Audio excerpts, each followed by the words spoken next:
You see, over the years, I have come to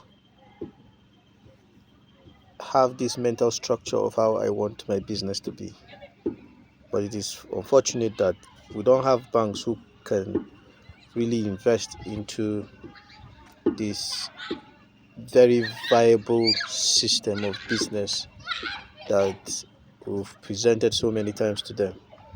Even when they see that we're doing very well with having investors and all of that. But there's a reason why it would be of great advantage to have banks, because individuals might be unsure, but banks have verifiable records, since you transact through their medium to which you transact. Now let me give a brief history of about this cassava business that I run. Now this business is so lucrative that you can make over 100 million in a year with funding adequate funding. You can make over 100 million in a year. And I've said it, and I've met with so many people, and I've discussed with them.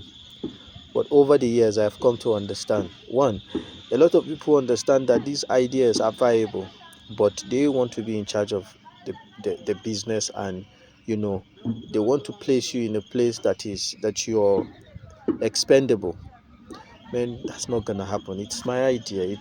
I've sacrificed so much into this business. This is my life. It is a lifestyle for me. So it's not going to work. Hence, we were unable to have a deal. Some want their own people to come in and then learn it before they would invest. Man, go to hell. I'm not going to do that with you. So if you're coming in to learn and then go away, you'd have to pay me, and for every transaction we do, I'm entitled to my 30%. So you're doing like an apprenticeship under me, which is agreeable. Fine. But if you're interested in a long-term investment where we would make millions from now till the next maybe 10-15 years, then you can come in.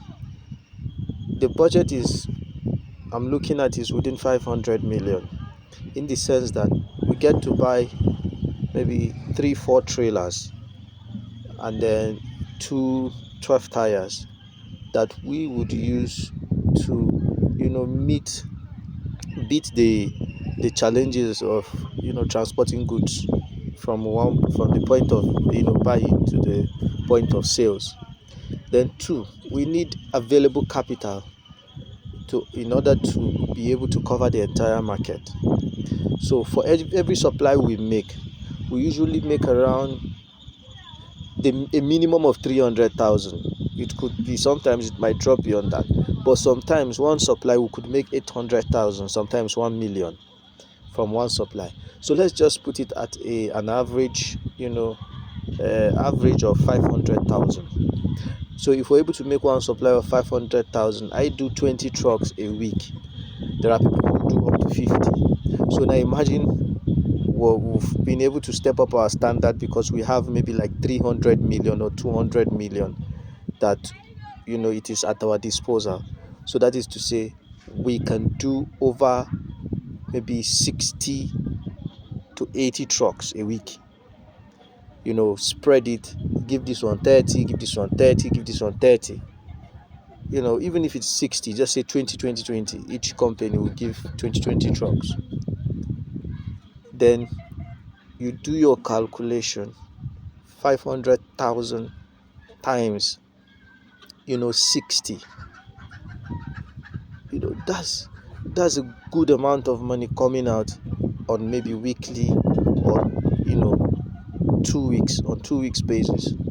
So if you are willing to go into this business, this is just one aspect of it, which is just supplying of fresh cassava. Now imagine what happens when we now decide to industrialize it and then supply the dried cassava.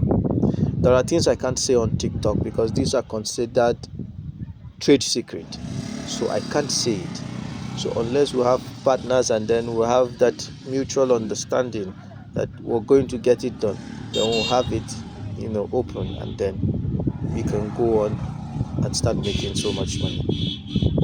But for now, with just this small analysis, I want you to go through it. This is a very simple market that involves buying and selling. So now imagine when we decide to make it complex, what happens?